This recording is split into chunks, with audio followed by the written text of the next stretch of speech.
Yeah, that's going to be a wild game as well. I bet that's a high-scoring game, Cory, if I had to guess. That's like a 6-4 to me, something like that. Yeah, it could be. It could be a 5-3, 6-4 type of game. Both. Wayne Hills, I don't think is coming into it. I could be wrong, but I don't think they're coming into it probably the way Angelo would like. I think they lost a few games in the last weekend or whatever. But they have experience, no doubt about that. Yeah. I mean, the Indian Hills have the X factor in Oogie. So, I mean, I was watching the other night. They actually had him on the other night for Green Valley. He's a special player, smart. Stays out of traffic. When he's got to go, he goes. But, I could see that being a 5-3, 6-4, something like that. And then you got Wayne Valley and Ramsey. Ramsey, what is that, the 2 seed there, Core? Ramsey? They are the 2. Unfamiliar territory. The 2.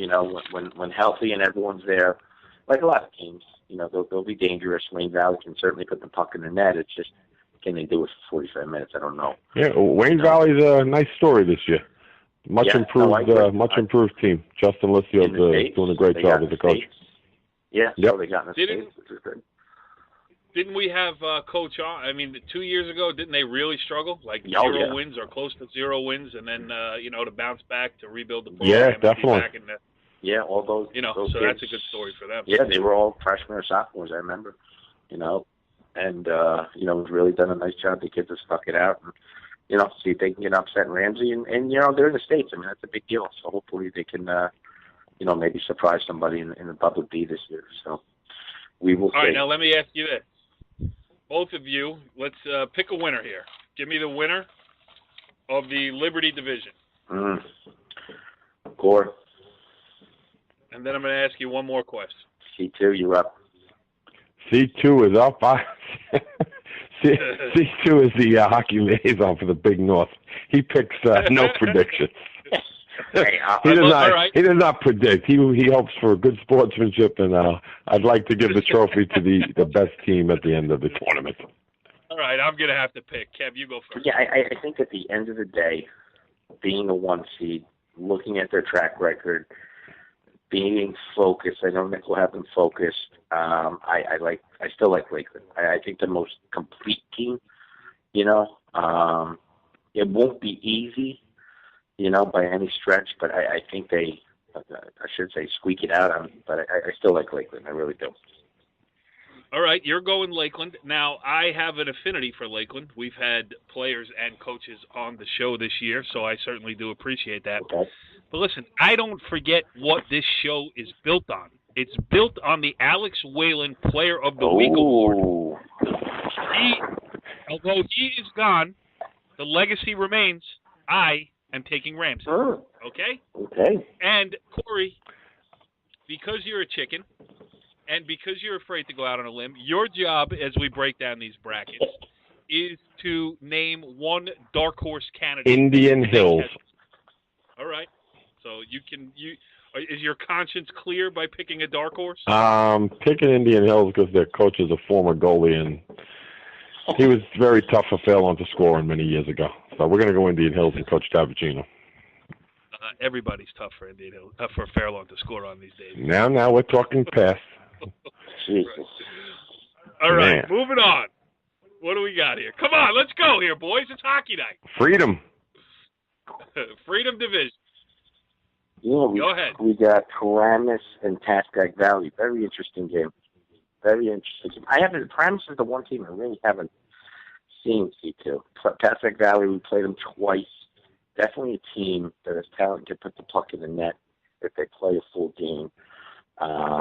Paramus, when healthy, like I said, like a lot of teams, when healthy and everyone's there, they could certainly be dangerous and put the puck in the net as well.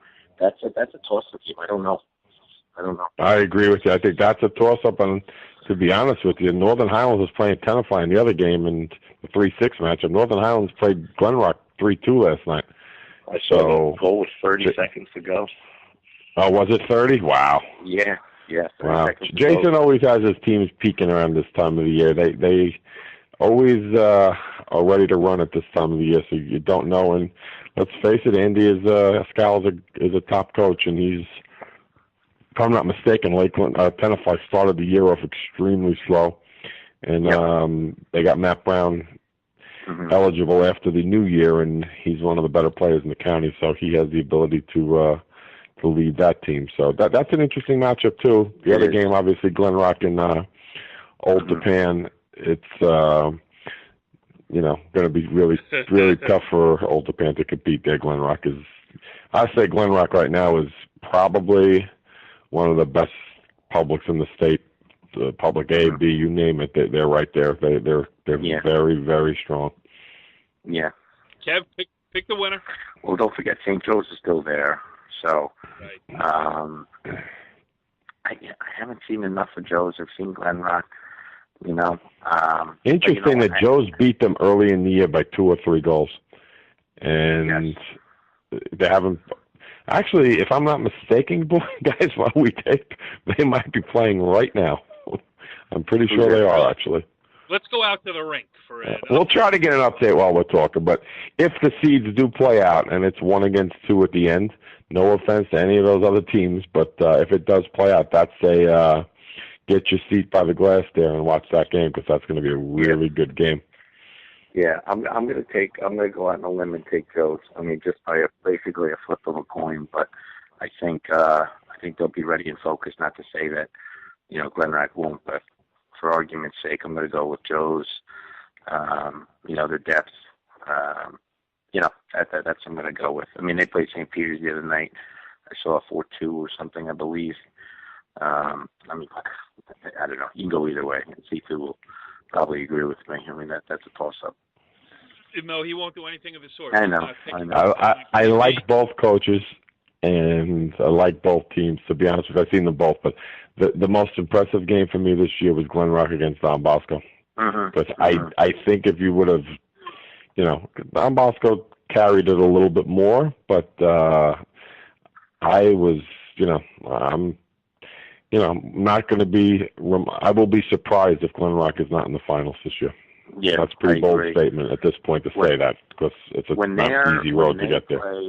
When they're focused, as they were in Don Bosco, and they're moving up and down the ice, and it's physical, and they stay out of the box, they're not going to lose. I mean, I find it hard to believe they will lose in the public date. But we got a final score. Glen Rock just defeated St. Joe's 4-0. All right, perfect. And now it is time for my pick, and I'm taking Glen Rock. I don't know. Watch, Larry could have pulled the wool over his eyes at that game. Who knows? Corey, do you have a dark horse coming out of that bracket? Glen Rock will say Northern Highlands. All right, Northern Highlands for you. We will write that down, and then let's move on to the Patriot division, shall we? Hey, Corey, don't you like Kevin Sabella's role as analyst better than coach? When he's talking as the head coach of the Riverdale Fighting Golden Hawks, he's very careful. He pays tribute to the opponent. Yes, he is. He is. I want to see how he handles this segment of the show now. Yes, that's what I was getting to. We're getting to the Patriots division. Now let's break down some of these matchups. Go ahead, Corey. Passaic Valley and Clifton, the 4-5. Yeah, that's it. I'll tell you, Clifton. I'll tell you right now. I'll steal his thunder. Clifton's a dark horse here. They gave us trouble. They gave PC trouble. I'm not sure what they did against Ridgewood. They're a scrappy team. Tom's done a nice job with them. They got a solid goalie. I mean, we threw like 35 shots at them the other night. 1 goal. We made one mistake. They capitalized on it. They're a scrappy team. And Passaic Valley's got some kids who can put the puck in that too. If they could, limit Clifton's chances, easier said than done. There's some potential for an upset there. But that should be a good game to say Valley. A little bit of a rivalry there too. They play out of the same rink. I think they practice right after each other, so I think that adds to it. That's 2 good coaches, and obviously one of them's got a state championship ring. So Coach Danko always has his guys ready, and Coach Sheehan is as hard a worker as there is. So that's going to be a good one. Sunday night, February 14th, Valentine's night at the Ice Vault. You get to stay and scout that, Mr. Maeve, possibly if you're alive at that point. I agree. Yeah. I agree. Because the 3-6 game, 5:15, the fail on cutters. I agree. Looking to try to pull off the 1980 upset against the Riverdale. I was going to say T-Birds, but I can't. Coach Dennis Nelson would get mad at me. So. Yeah. Right. Yeah. Well, let me say this, Kev. First of all, if you're going to be taking the lovely Sheila for Valentine's night at the Ice Vault, I mean, is that going to fly? No, we will be doing the Riverdale basketball fundraiser at Tommy Foxwood on Saturday night as our Valentine's Day dinner. All right. I got to do the Saturday night. I got to do the Saturday night thing too because the Jambo decided to play the last game at 7 o'clock on Valentine's Day. So, for all the North Jersey sports junkies, whether it be basketball, hockey, whatever else, wrestling, all of this stuff going on this weekend. One word: Saturday. Make Valentine's Day officially Saturday. Don't forget Friday. Take your wife out, or Friday. Friday works too, but. Saturday is closer, you know. You get the cards and the flowers, you get them ready for Sunday morning, and then you're out the door. You go watch some games. All right, Fair Lawn Riverdale. I don't. If we had two, there are no two better experts than the co-hosts on this show here to break down this game. We played twice, and it's 15-1 total. So to say the odds are a little stacked against the Red, it's an understatement. But that's why you got to lace up the skates, right, Maeve? Yeah. And Kev, now as you're game planning for this and planning, I mean, are you thinking about when you get the, maybe you run the fifth line out there? Oh my goodness! Listen, this is He will know how to handle these questions. You're not going to get him to bite on any of these questions. You're going to get your standard book answer, and the right answer is, you never overlook. We're going to take it by shift, take it by period, see what happens, and hopefully play our best and focus on what we got to do. We're playing okay. So we'll see. The crowd is booing that answer. Jeez, tough crowd. But we'll see. The best part of the night will be seeing Mr. B, Coach B, and hopefully Mr. Robinson will be in the house and get a couple laughs, and then that's about it. And we'll see what happens. Actually, Mr. Robinson has a 9 a.m. game at Warrenanko in the morning with the kids outdoors. It's supposed to be a high of 9. And then we are heading right over to Prudential Center to see Mr. Lucic and the Kings. Oh. And then I guess we will continue that ride to Wayne. Okay. Well, this goes out to all the Robinsons. Yeah, the Robinson crew will be going to all those games. Oh, man. Tension grows, the whistle blows, and the puck goes down the ice. You are a hockey family, boy. All right, what's the other game over there in the Patriot? That is it. Those two. Oh, it's only those two, yeah. Well, there's 6 teams. Ridgewood is the one. They get the bye, and TC is the 2. They're going to buy. So, does Doviak, the director of the hockey show here, show up at any of these games? Or listen, I am not going to. I am in protest. Listen, I have nothing against Don Bosco ice hockey, but I am not showing up to the county finals 5 straight years. I could just pull out last year's game story and change the Should we get a white Bronco and pick you up at the Jamboree and drive you to Wayne? Now, Cory, the 3 finals are all next Friday, all right in a row, right, Cory? It's like 6. Oh, they're good ones, yeah. Going to be good ones. I mean, you're going to have the room. You gonna have the room over there with the free food? I believe the free food will be there. All right, I'll tell Richie. Tell Richie, please. Tell Mara Rogers is showing up or something. All right, Maven, pick a winner in the Patriot. Let's go. We got to pick the winner in the Patriot. Hey, you got to be consistent. Well, I'll say this. I think everyone's chasing Ridgewood. Most complete team I've seen in our division this year. Again, everyone's going to be there, which I would assume. If their goaltender plays well, I do like their chances. I mean, everyone's chasing them. PV, Clifton, us, Fairlawn, and DC.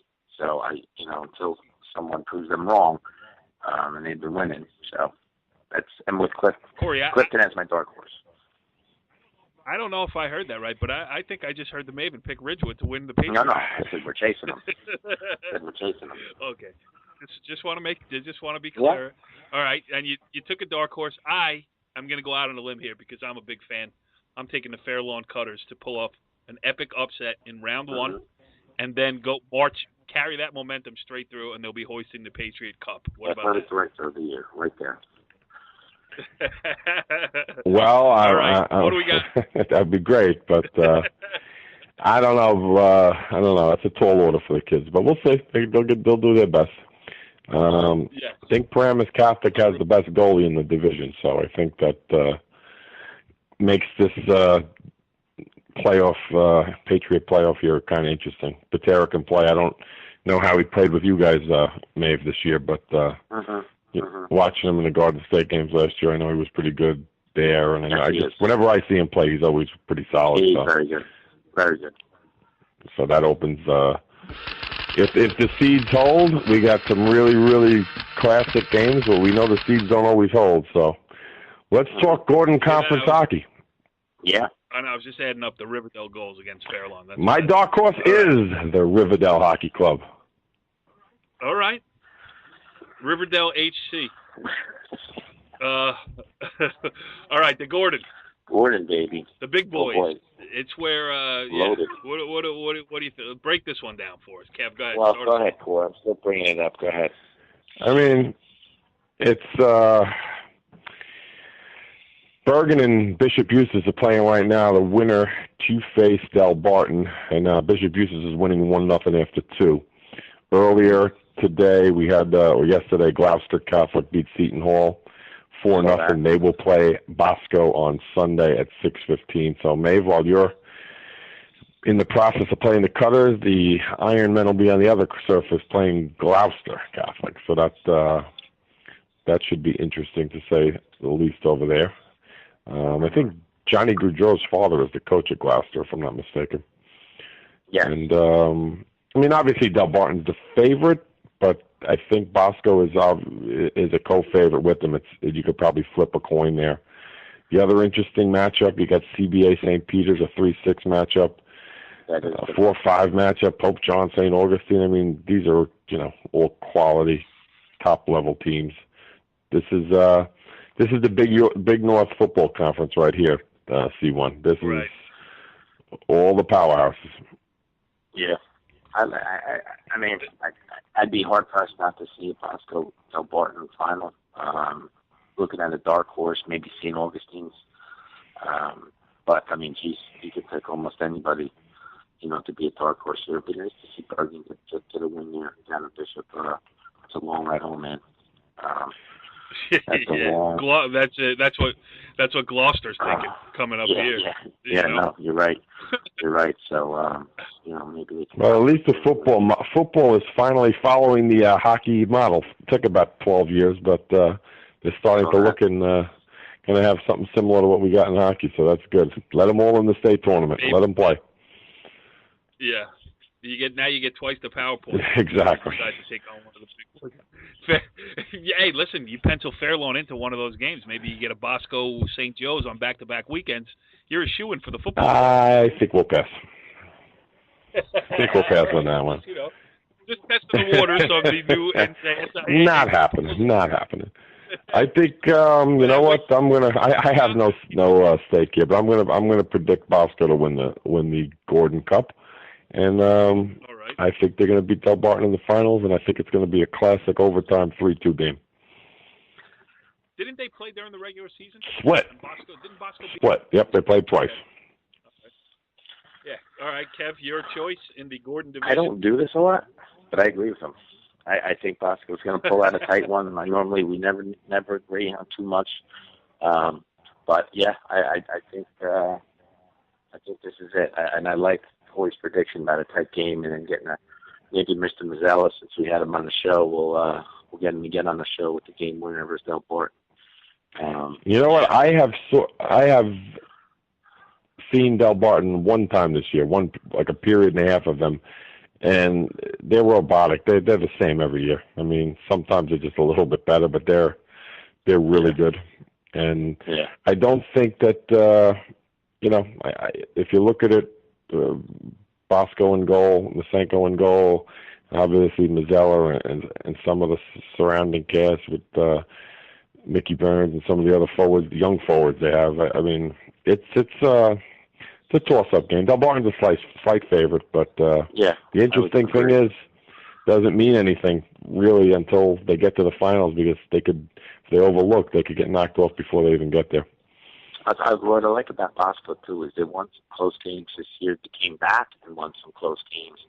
And like you said, having the big guy in there. And then again, they both play national schedules. But, like the football teams do, they play national schedules, and that's going to only help. If I'm not mistaken, Delbarton's, they might be in Rhode Island or somewhere this weekend before their playoffs. They're somewhere playing somebody.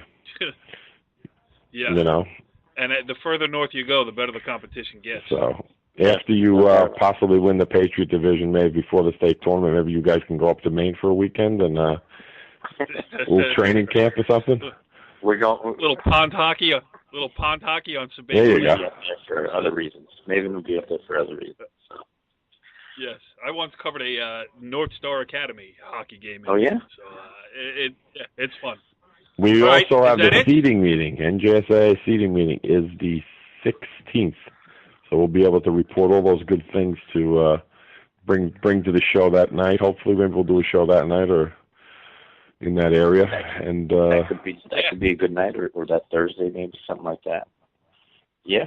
All right, and I am thinking that next Friday night the schedule does ease off a little bit over here at the world headquarters of NorthJerseySports.com after this coming weekend. So perhaps the free food on Friday night can lure me up to Wayne, and maybe we get some coverage on the site. But if not, we will do another show. We will get some coaches on. We will get some victorious players on. We will talk. We could do all of those good things, but I think we got to end this night with our grade 8 because it's been a while and there's been some movement in the grade 8, and I'm sure the Mavens are going to be happy with some of the movement. Let me properly set it up. The grade 8. Let's do it, baby. Go ahead. Who's up, eh? Your turn, Maeve. All right. Well, it's funny. I was just watching the Islanders. Boy, they look good versus the Kings. But I do not have them in my 8. At number 8, and I probably should have put them higher because they are playing well, and I think that's what C2 was alluding to, was my Rangers. Have them slotted at number 8. There you go. The Red Wings coming around. I have them at 7. Yes. Again, I take this different approach. I'm looking at teams that are playing well now. You also had Montreal like number 3 a month ago.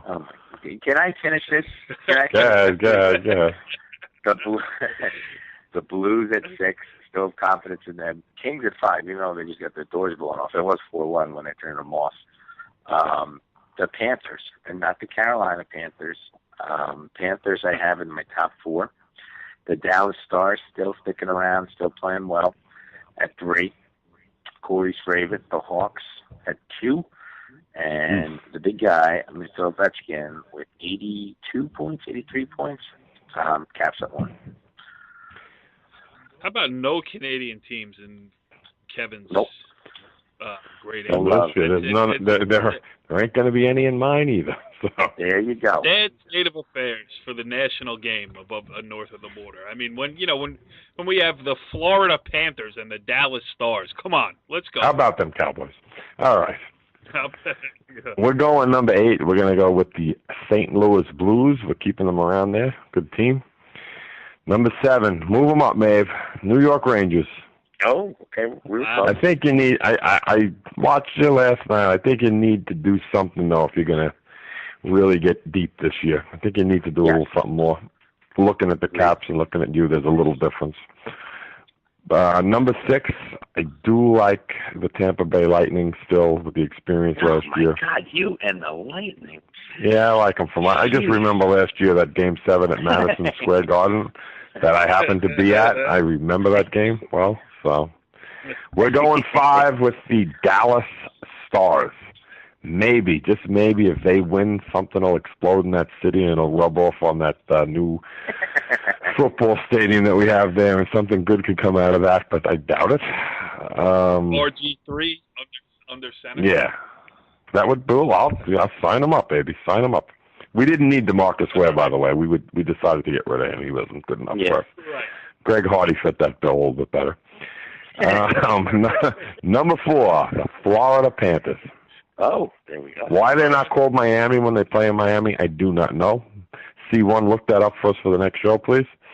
I'll do it right now. It's a marketing agreement because when they built the stadium with state money, the state demanded that they use Florida instead of Miami because the city of Miami contributed nothing. You need anything else? I love it, man. Wow. Textbook encyclopedia, baby. Number 3, the Washington Capitals. Sports nerd.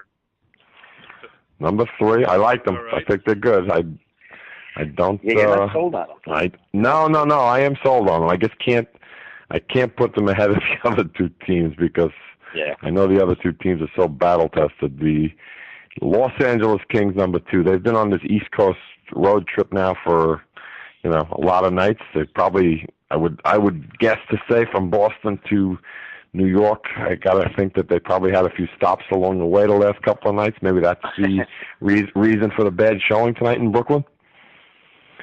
So they're going to be 2, and I don't care. The Blackhawks are number 1 until I see something that says they're not. Actually, they got 76 points now, Maeve. Weren't they in 4th place about a month and a half ago? Well, I mean, the Canes just unstoppable. Yeah, they're pretty nasty.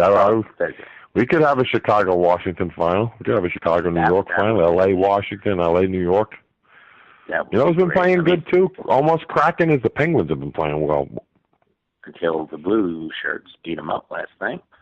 Yeah, well, I wouldn't say beat them up. I don't know, beat them up. But speaking of Winter Classics next year, we're hearing it's Pittsburgh again. They get to host this thing. It seems like every other year. I saw that. Pittsburgh and Philly. Is that what you heard?